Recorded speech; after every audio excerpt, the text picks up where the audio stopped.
All right, what's up, everyone? Let's do a quick analysis here on the leading gapper of the day, SNGX, making a pretty massive move today from $1.30 all the way up to $5.38, a total of 300%. 300% in a summer market. This is the type of action that we're looking for. And in this market, more than ever, you have to be very, very selective, and you have to start to analyze the news a little bit. You have to be selective because of the different news catalysts. A lot of them are not producing the types of moves that we are used to earlier in 2025 and in 2024. So now more than ever, we need to be analyzing the news catalysts a lot more, looking at keywords, and looking at the trends in the markets. Right now on SNGX, we had the catalyst was phase 2. Phase 2, let's take a look.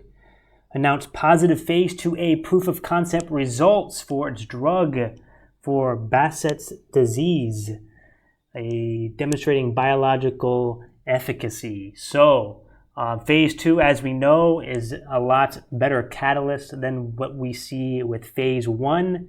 Phase 1's pretty common. A drug passing phase 1 is pretty common. Then you get into phase 2, starts to be a little bit more rare, and then phase 2 is like the ultra rare.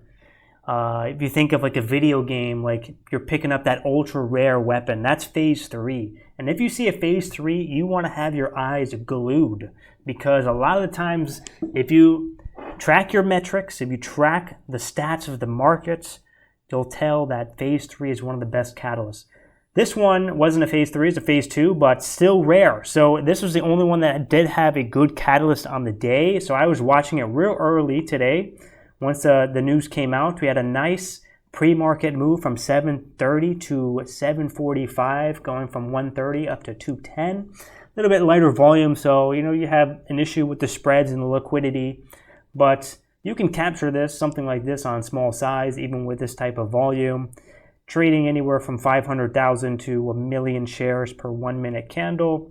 So you can trade some pretty okay, not the biggest size, but you can trade some decent size. You just got to be careful of these spreads, because when the volume does drop off, after the front side, the volume dropped off. Look, dropping down 200,000, 400,000, 200,000, 80,000, 100,000, and it drops off relatively quick. And then once we start to fade off even more, now we're down even 50,000, 30,000, 20,000 shares per 1 minute candle. This is, in this territory, this starts to be not the type of action that we trade for the scalping strategy that we use. We don't trade these low volume kind of faded under VWAP areas of the chart, even though it did rip all the way up to 510 in the moment. For just looking at this is not a stock that I am actively trading at this moment. I really like to look for strength. I look to look for volume. That's probably the most important thing. Even though it did have a catalyst, doesn't mean that I'm actively trading it. So I'm not blindly trading a catalyst just because it's a phase 2. I'm not just actively trading it the whole time. It also has to hit those other metrics that I'm looking for. High volume, above VWAP, making new highs, making higher lows, volatile. The spreads, spreads have to be at least reasonable. And obviously, getting some decent fills on the platform is also now, unfortunately, is another metric. Sometimes we have stocks that we're just not getting the right fills. So that's also something that I look for. But yeah, phase 2 catalyst. The important thing about news, since we're getting into a market where a lot of these stocks are kind of hit or miss, some days there's absolutely no stocks to trade. Last month I've had 2 days or 2 or 3 days where I didn't have a single trade because there was no quality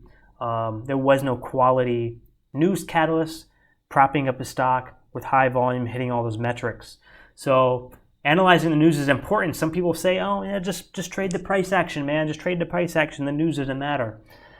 I've been finding, yeah, you can probably get away with just trading price action, but if you can analyze the news, it gives you another kind of another dial, another tool that you can use to also influence your trading. So if you see something like a phase 3, the guy who's just trading price action, he's not looking at the news. He doesn't know it's a phase 3. He's just trading the price action like any other stock. But if you see a phase 1 and a phase 3, the way you're going to trade a phase 1 is going to be different than the way you're going to trade a phase 3. Phase 3, you can allow yourself maybe a little bit more risk.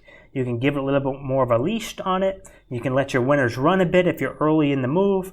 On a phase 1, maybe you dial back your risk a little bit. You'd be a little bit more cautious, a little bit tighter on your risk. You're not giving it so much room. If it's not going in your favor, you're cutting it immediately. Those are the types of things that you can change if you get good at your news analysis.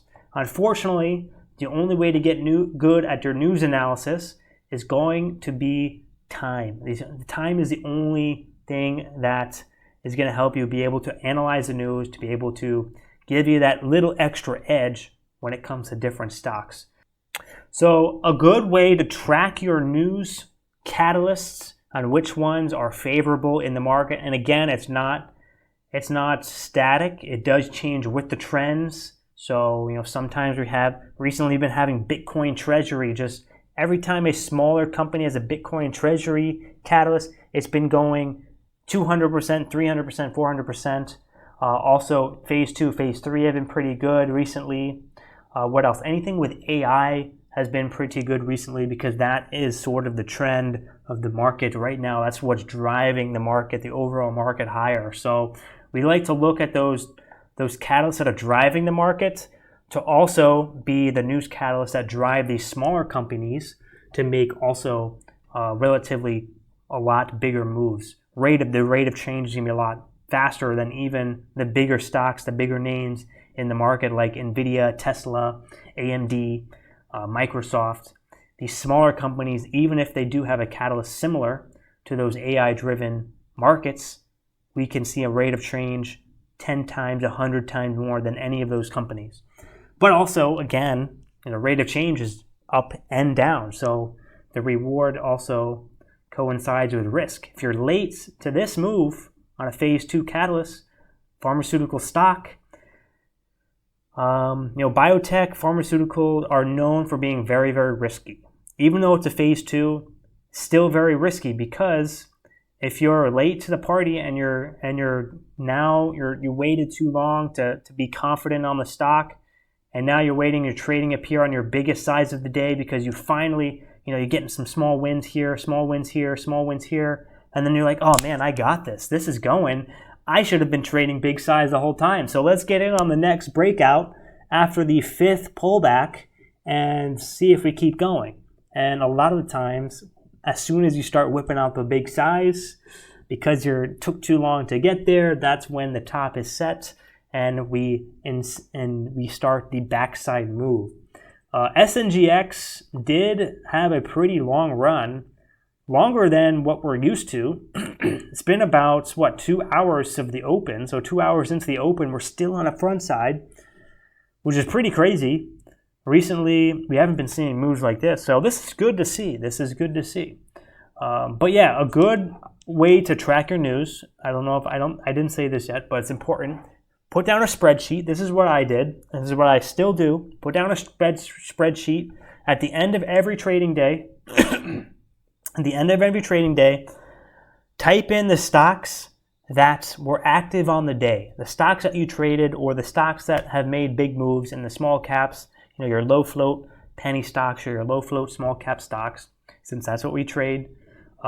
We like to focus on that segment of the markets. So write down all the stocks that made a move on the day and then list their catalysts. List the details, just a brief summary, maybe even just a bullet point list of the catalyst, if it has a specific number or if it has a phase 2 or phase 3. Is it a pharmaceutical stock? Is it a tech stock? So you kind of list all of those things, and then you can add also the percent move on the day. So the max percent move on the day. So for example, SNGX was 310%. So I'd log in SNGX. You also probably want to add in float. SNGX, add in the float, add in the catalyst, details of the catalyst, and then add in the total change of the day, and just track that every single day for every single stock, and you're going to be able to notice a trend with the types of catalysts that produce outsized moves. And so when you recognize that, when you recognize the news catalysts that produce outsized moves, you can use that to be more aggressive on those specific names that have that specific catalyst. So that's the kind of edge that you can get with news analysis. Some people don't like it, but for me, it's been really, really helpful because I'm able to be more aggressive on specific tickers.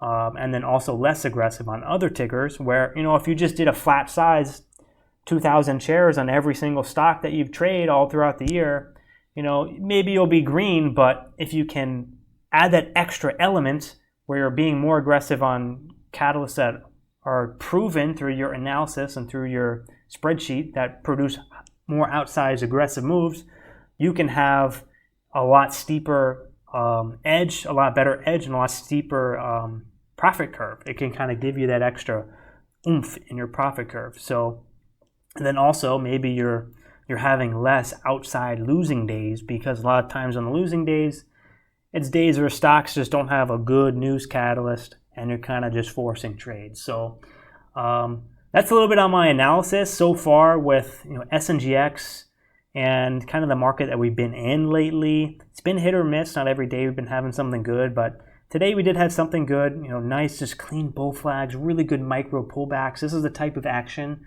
that I really thrive on. So that's it for today's video. I'm going to be doing a lot more of these kind of recap videos and kind of learning sessions on the YouTube channel. So stay tuned, and I will see you guys in the next one. All right, see ya.